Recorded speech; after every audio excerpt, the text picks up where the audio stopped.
Hi, I'm the daughter my family erased. They said I didn't belong, told neighbors I was unstable, left my name out of everything. At my own father's funeral, my sister laughed when I walked in. But then the lawyer opened the will and said my name. The whole room froze. Want to know why? Before we begin, what time are you listening and where are you watching from? Drop it in the comments. Because this isn't just a family drama. It's the moment silence became power. The mirror was cracked, not broken. That's how I felt too, looking at myself in the bathroom of a roadside motel that smelled faintly of mildew and long-forgotten dreams. The fluorescent light overhead flickered as I traced the reflection of a wrinkle near my eye, wondering how it got there. How many years of silence, of holding things in, carved that line? I remembered being 5, clutching my teddy bear, crying over a scraped knee. My father wiped my tears and said softly, "You're my brave girl." I'd believed him, back then. The funeral home sat on the edge of town, all beige brick and manicured hedges, like grief could be boxed up and made polite. I stepped inside, and the temperature seemed to drop 10 degrees. Heads turned, then turned away. A cousin coughed into her sleeve and avoided eye contact. My mother froze mid-conversation, her spine going rigid like a board. And then came Callista. She didn't just smile, she smirked. "Oh, you came," she said, her tone so sugary it stung. She looked flawless, of course. That perfect chignon, that designer dress in a shade of navy that cost more than my car's transmission. I didn't answer. I just nodded, walked quietly past rows of floral arrangements, and took a seat in the back, where the forgotten people sat. I noticed the pews had been reshuffled since my last time here. Back when I was still Odessa, the good daughter. Before I opened my mouth. Before everything changed. 3 years ago, I found tax documents with my name on them. Documents I never signed. Accounts I never opened. Money I never touched. My father had used my social security number to shift funds from the family business. I confronted him in his study, shaking but determined. He didn't deny it. Instead, he stared at me like I was something he'd scraped off his shoe. "You'll ruin this family," he hissed. "You want us to be audited, to lose everything?" I said I wouldn't lie for him, that I wouldn't go down with the ship. That night, my bags were on the porch before I even finished dinner. Callista had already set the stage. She told anyone who'd listen that I'd been struggling, that I'd seen a therapist once in college. She called it a pattern of instability. Suddenly, I wasn't the daughter with a spine. I was the unhinged one, the black sheep, the drama queen. Back in the chapel, she passed me holding the folded paper that was clearly her eulogy. She paused just long enough to whisper, "Try not to embarrass yourself." I didn't look up. I didn't need to. I knew that tone, that smugness. That way she relished being the center of attention. If you've ever been erased from your own family, I thought, you know how loud silence can be. It echoes in the spaces you used to fill, in the names that aren't called, in the chairs no one saves for you. The casket stood beneath a window that let in a sliver of pale morning light. Next to it, on a small velvet-draped table, was a mahogany pen with a gold tip. My father's. He used to say, "Only sign what's worth remembering." I stared at it longer than I meant to. Funny what people choose to preserve. Then, just as the minister cleared his throat and Callista prepared to rise, a man in a charcoal suit stepped forward from the corner of the room. He held a folded paper in his hand and spoke with the careful tone of someone used to delivering bad news. "Before we continue," he said, "there is a letter to be read aloud, addressed to Odessa." Gasps whispered through the pews like wind through dry leaves. I felt 20 pairs of eyes snap toward me, and not one of them was kind. I felt every gaze in the room snap toward me, none of them kind, not even curious, just cold. And then the lawyer unfolded the letter, clearing his throat as if he was about to deliver a verdict. His voice was steady, but each word sliced through the air like glass. "To my daughter Odessa, if she dares show her face." A collective gasp cut through the chapel. A few relatives leaned forward as if they hadn't already devoured every whisper about me over the years. I didn't flinch, but my fists curled inside my lap, nails biting into skin. Callista turned halfway in her seat, lips twitching in amusement. She didn't bother hiding it. Of course she didn't. I want the truth remembered, the letter continued. Odessa betrayed this family in our most difficult hour. When I needed support, when we were under scrutiny, she ran. She chose outsiders over blood. She turned her back on me during the IRS inquiry and then vanished, leaving shame in her place. I didn't hear the rest right away. My ears were buzzing. I blinked once, then again, trying to process the wave of humiliation. People were whispering now, barely, because why bother hiding what they thought they already knew? Betrayed the family? I let out a slow breath. No. I remembered exactly what happened. I didn't betray anyone. I told the truth. Funny how they always call it betrayal when you stop covering for them. I'd been the one who discovered the inconsistencies, unreported income, shady shell transactions, all linked to the family business. It wasn't even accidental. He'd used my name, my accounts, to make it harder to trace. When I asked him why, he said flat out, "You don't understand how things work, Odessa. Just sign." I didn't, so he rewrote the story. He claimed I was unstable, told my mother I had been spiraling for years, showed her an old therapy bill from college, something I'd gone through after a breakup, as if it were proof I was incapable of reason. He said I was emotional, overreacting. He said I needed help, and she believed him. Or maybe she wanted to. "You can't keep coming between us," she told me that day. "You're not well, and he's trying to protect the family." That night, the locks on the front door were changed. I lost my job a week later. The firm said they didn't want to be connected to an IRS investigation. My name had made the local paper in the vaguest of terms, enough to cast doubt, not enough to prove anything. I left town with 2 suitcases, a drained savings account, and silence from every person I once called family. Now here I was, back in the same town, sitting in the back row while my father slandered me from beyond the grave. The only thing colder than the air in the chapel was the look in my mother's eyes. She met my gaze once, and it was like staring into glass. There was no flicker of recognition, no trace of a woman who once read me bedtime stories or taught me to tie my shoes. "It's like I never existed," I whispered. Aunt Rachel, who used to sneak me lemon drops in church, picked up her purse and shifted a seat away. The physical rejection stung more than I expected. I didn't blame her. The whole town had probably heard the version where I was the unstable daughter who wrecked everything for attention. I looked again at the casket and the table beside it, and froze. The mahogany pen was gone. It had been there when I walked in, lying beside the folded flag and framed photo. Now, just empty velvet. I swallowed hard, remembering his voice again, this time calm, not cruel. "Never sign what you don't believe in." What did it mean? Had he changed something before he died? Did someone take the pen for a reason? The lawyer refolded the letter with a crisp finality, then looked back out at the crowd. A hush fell again. You could feel the judgment in the room thick as fog, but something in his expression shifted. His tone, too. "However," he said slowly, deliberately, "that's not the document I'm here to execute today." A murmur rustled through the pews. Callista turned sharply, brows knitting in confusion. My mother leaned slightly forward, her first visible reaction since I arrived. Something was off. Something had changed. A hush spread across the room like a winter draft. The lawyer placed the previously read letter aside and pulled out another envelope. Thicker, sealed with a crimson wax stamp. "This is the final legally binding will," he said calmly. "Signed, notarized, and submitted one day prior to Mr. Kent's passing." He opened it slowly. My heart pounded so loud I was sure people nearby could hear it. I braced for another public blow, but what came next didn't sting. It stunned. "Odessa Kent," he read, "is hereby named sole executor and beneficiary of my private account and restricted trust." The room exploded. I didn't move. My breathing leveled for the first time all morning, but I didn't smile, not even inside.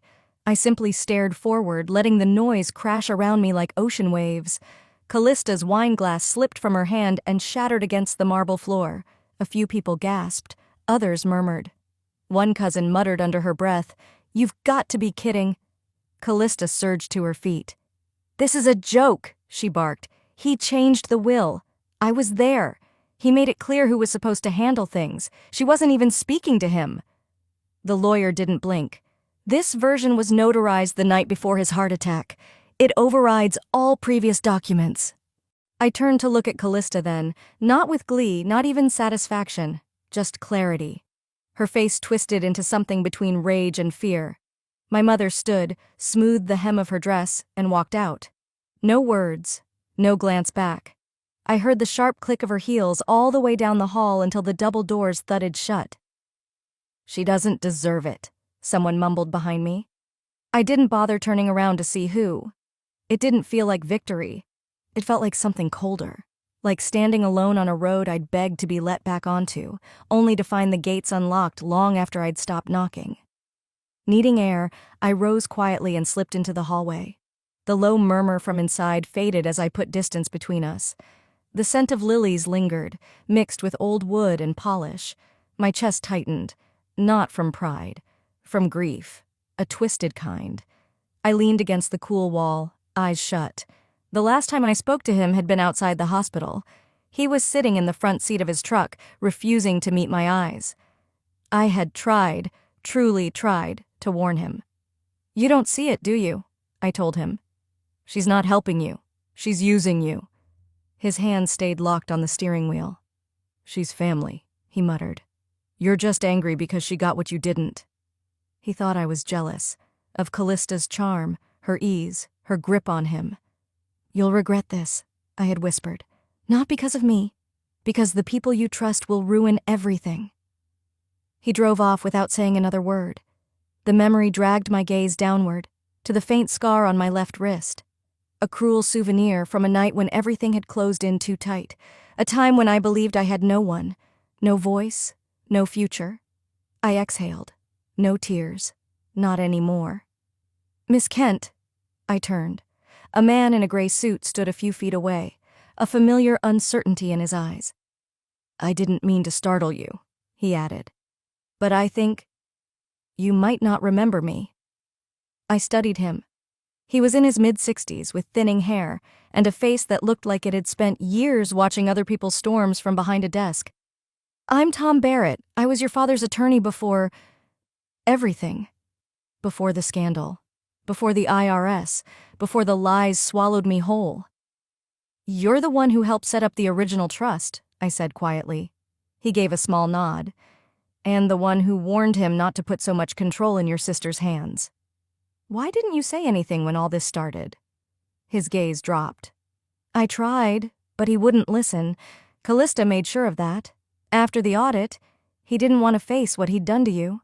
But he never stopped watching. He asked about you often, through friends, sometimes through me." I didn't know what to say. "He was a complicated man," Tom added. "Too proud, too stubborn. But this, he meant this." He reached into his coat pocket and pulled out a small envelope. Yellowed, hand-addressed, sealed carefully.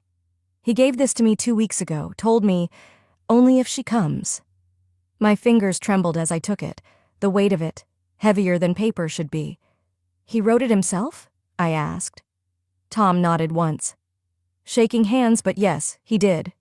I didn't open it immediately. I just stood there, breathing it in. A message from the one man who destroyed and defined me all at once. Then I peeled it open and gasped. Inside was something I hadn't seen in over a decade, my father's handwriting, shaking but unmistakable.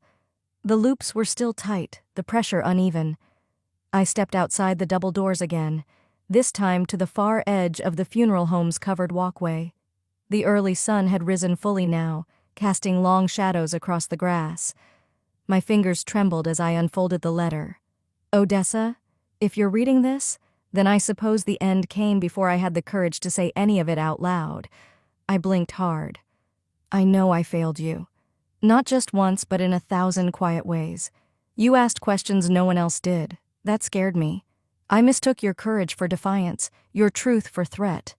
I thought keeping the family whole meant keeping you outside it."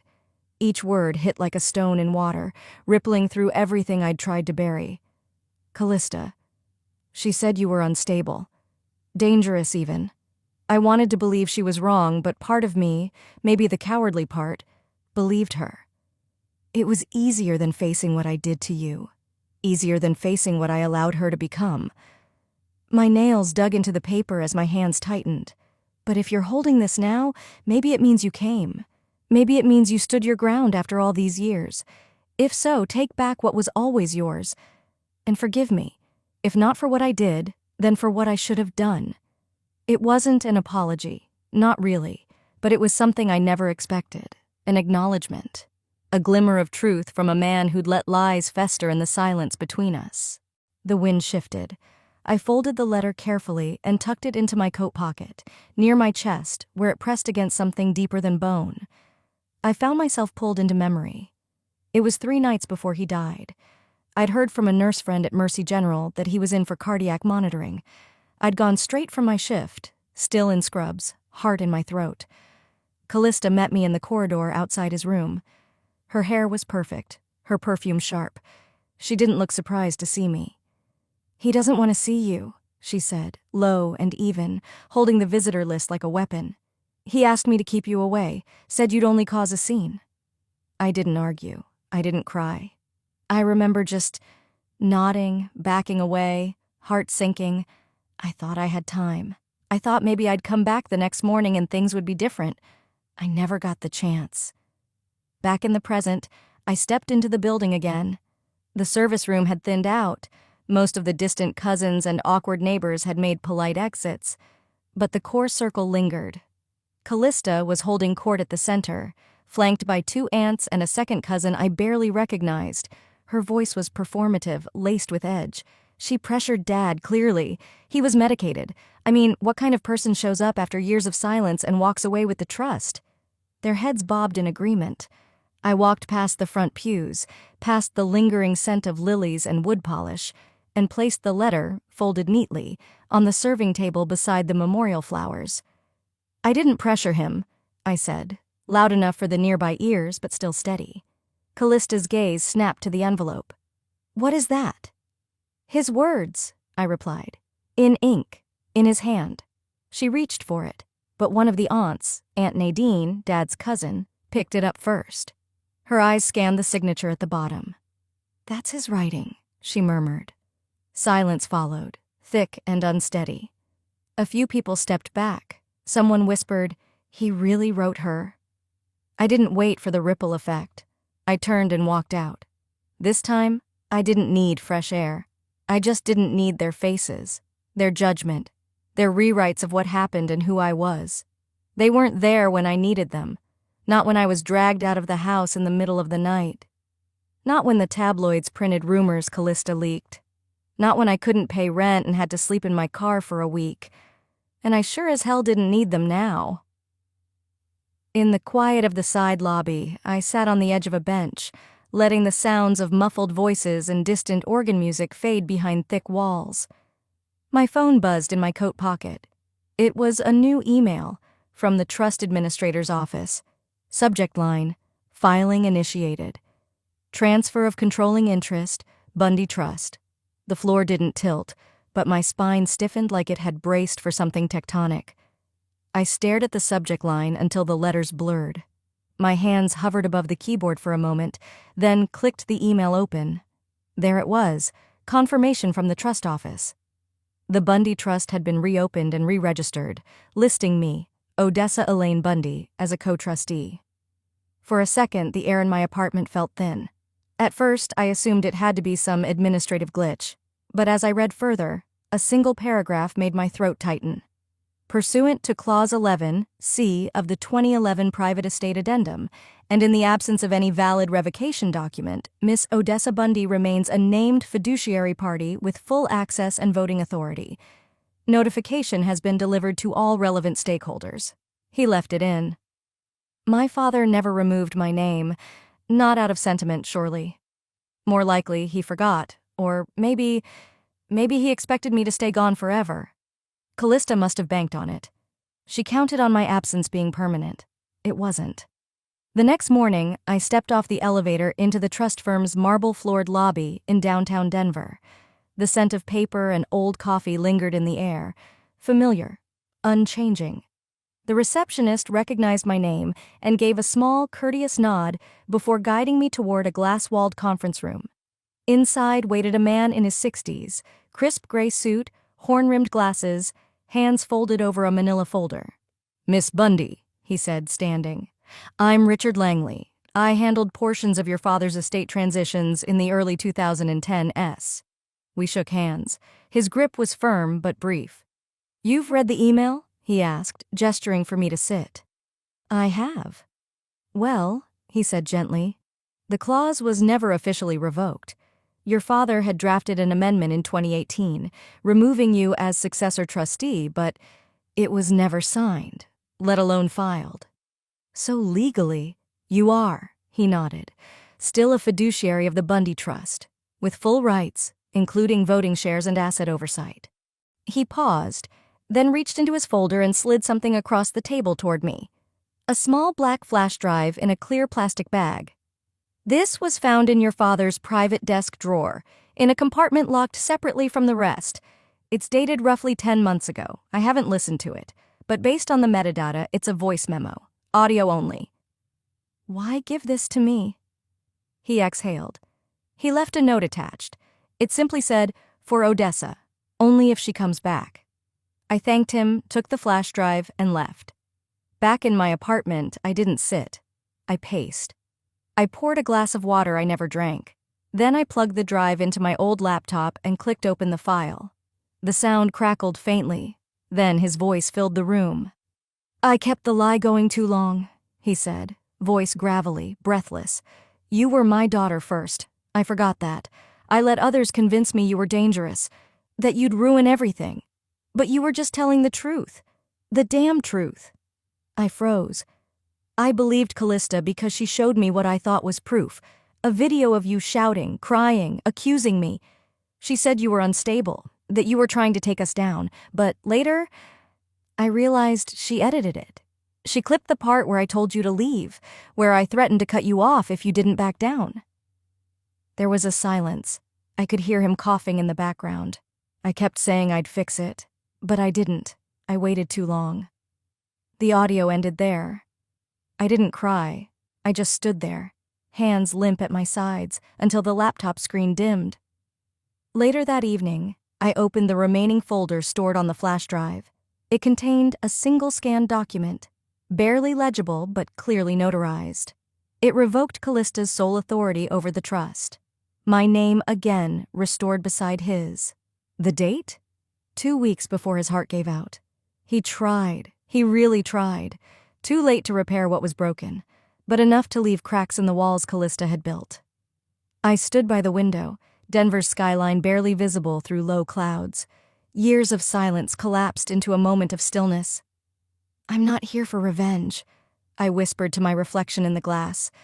"But I'm not leaving this time either." Then the phone rang. Unknown number. I picked it up.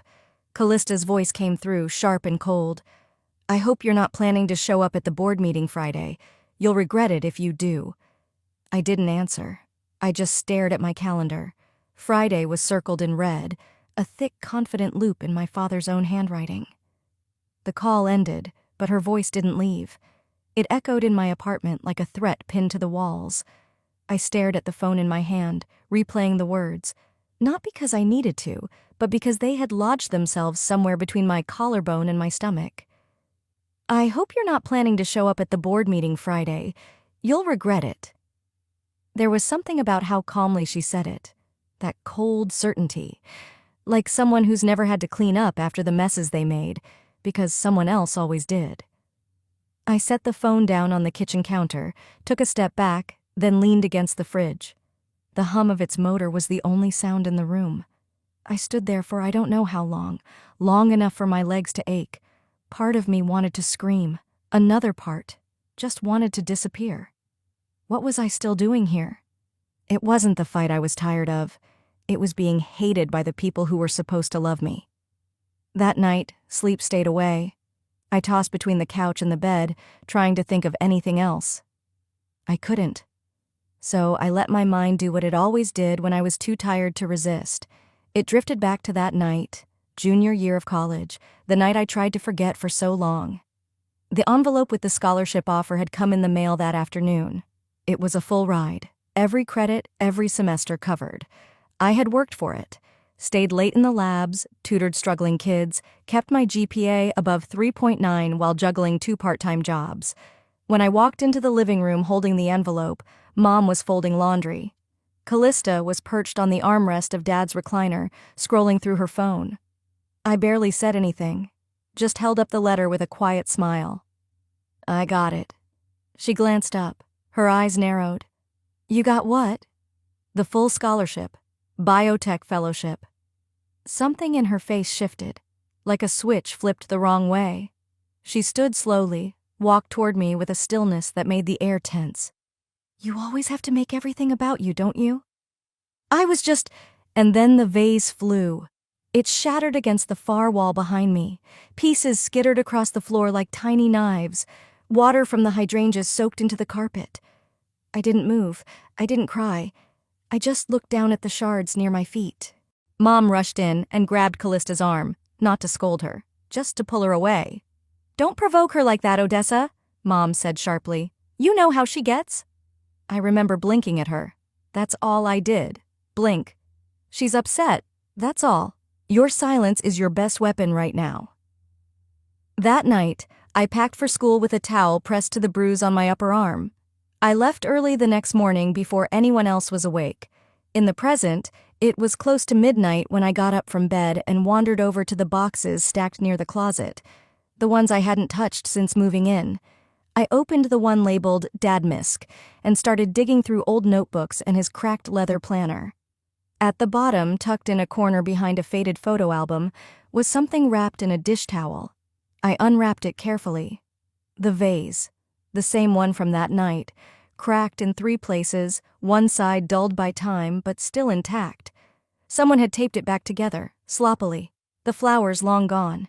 Inside it, a folded note. The handwriting was unmistakable. Silence helped once, but not always. I sat down slowly, the note trembling in my hand. He remembered. That night, the words Mom had said. And maybe, in his quiet way, he had been trying to say something different now. All these years I'd thought silence was dignity, that swallowing pain gave me strength. But what it really gave was power, to people like Callista. It took that cracked vase to make me feel it, deep down in the hollow space where my confidence used to be. But just as quickly as it stirred, that heat fizzled.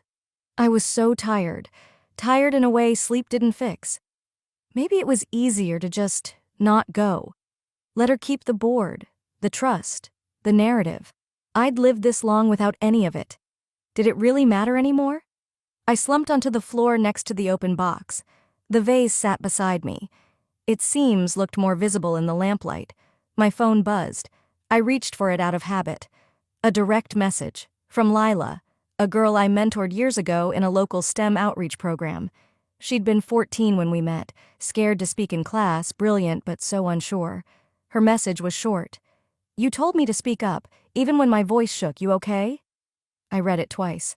My fingers hovered over the screen, unsure what to type. And then, without thinking, I wrote, I'm about to speak. Friday morning arrived in a gray, quiet haze. I rode the elevator to the 27th floor of Phoenix Bioworks, with my hands tucked into my coat pockets, and my heart deliberately slowed.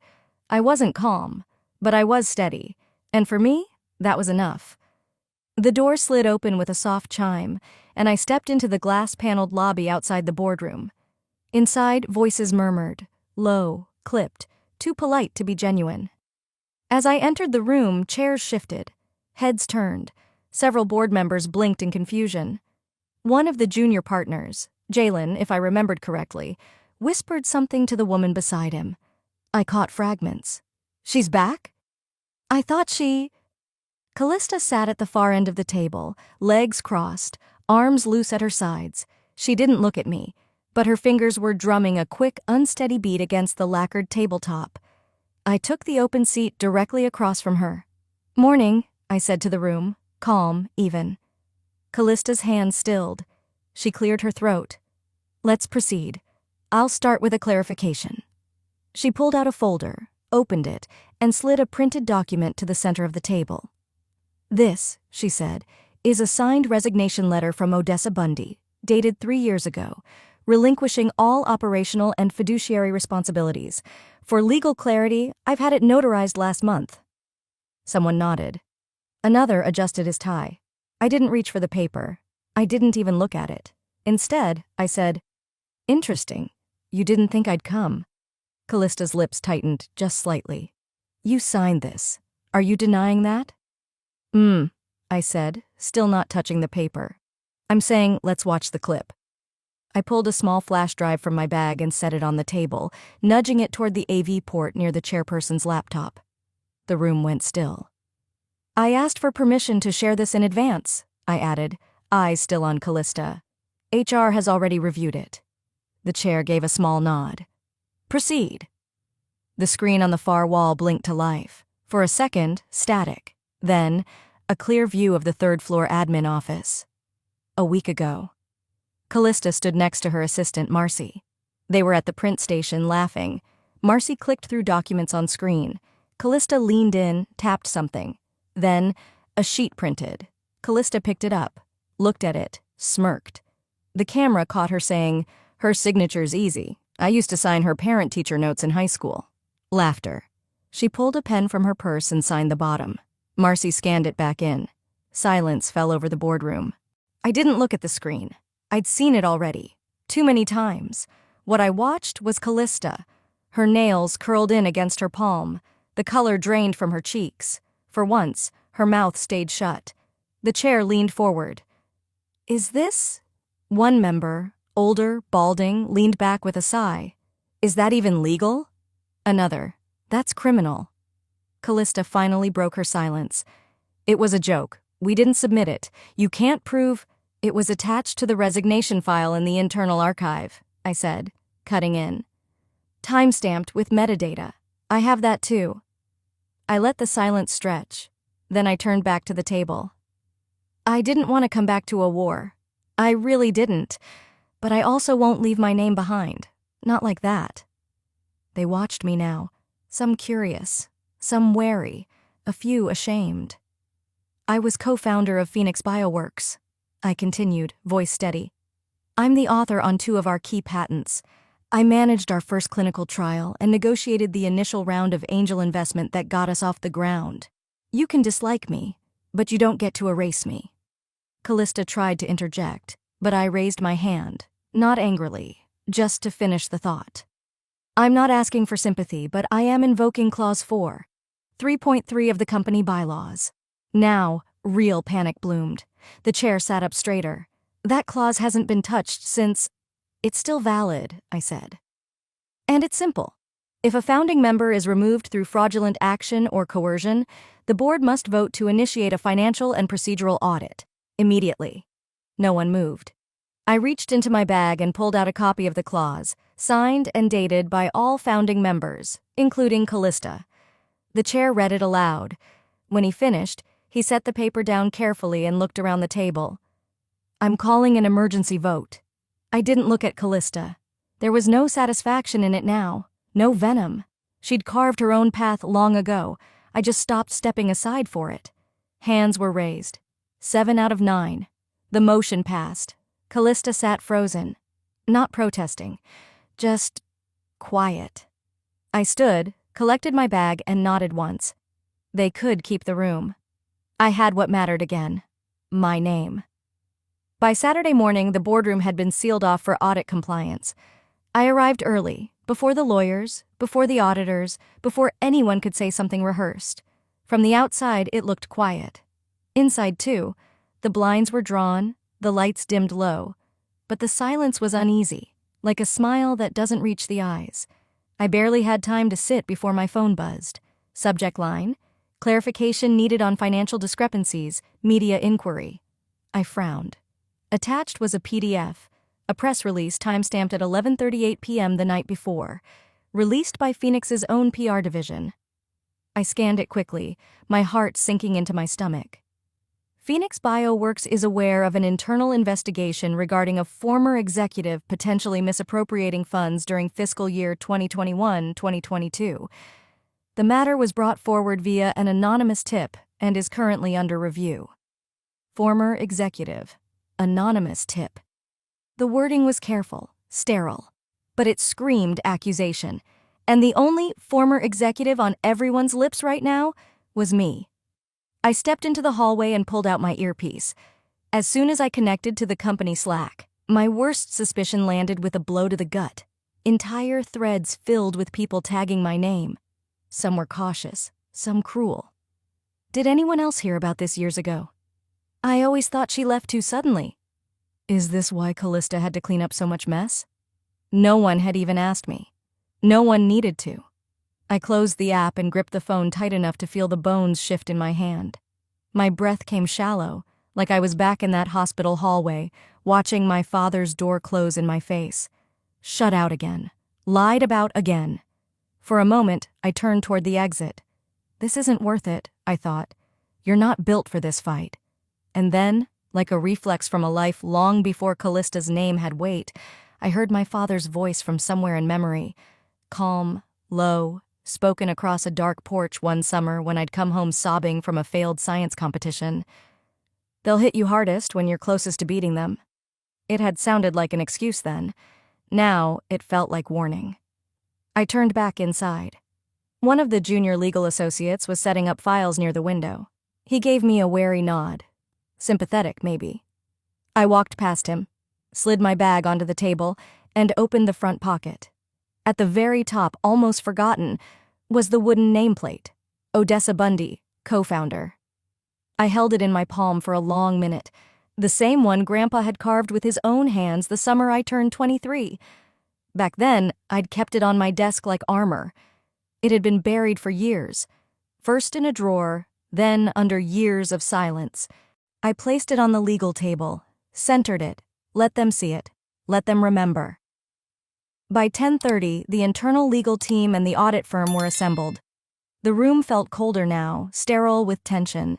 They asked me if I had any opening remarks. I'd like to submit additional evidence, I said, sliding over a printed packet and a USB stick. The lead auditor raised an eyebrow. Regarding the press allegations? No, I said calmly, regarding a legal conspiracy to provoke those allegations. I opened the presentation from the USB drive. On screen, a string of emails between Callista and a private attorney from 2 months ago. The thread started with, "Contingency plan in case she reappears." The rest was worse. Lines about media leverage, about legal rumors, no need for proof, just pressure. One file was a draft of the very press release issued the night before, and at the bottom of the last email, "She won't fight, she never does." A beat of silence filled the room. Papers stopped shuffling, coffee cups were slowly set down. The head of corporate legal leaned forward. "These are real?" "They were recovered from my father's encrypted drive," I said. "Time-stamped, chain-verified. You can call the forensic team." Someone at the far end whispered, "This is premeditated." The firm's general counsel looked at me directly. "Would you like to file a countersuit for defamation and breach of fiduciary duty?" I shook my head. "No, I just want it known. I don't need to take anything from her. I just want the lies to stop." He nodded slowly. "It'll be entered into the record." I reached into my coat pocket and pulled out my phone. My fingers hovered for a moment over the keys. Then I typed, quickly, precisely. Statement from Odessa Bundy. "I have no interest in revenge, only truth. Let the records reflect what was done. I'm not here to bury anyone, but I won't let anyone bury me either." I sent it. No edits, no emotion. Let them interpret it how they wanted, but it was mine. As the legal team began drafting responses, one of the interns walked over with a glass of water and placed it quietly next to me. "I saw what they wrote," she murmured, eyes averted. "We've been rooting for you. All of us who didn't have a last name that opened doors."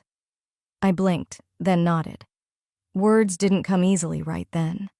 Outside, the press hadn't left. The cameras were still waiting. The story wasn't over. But the truth was out.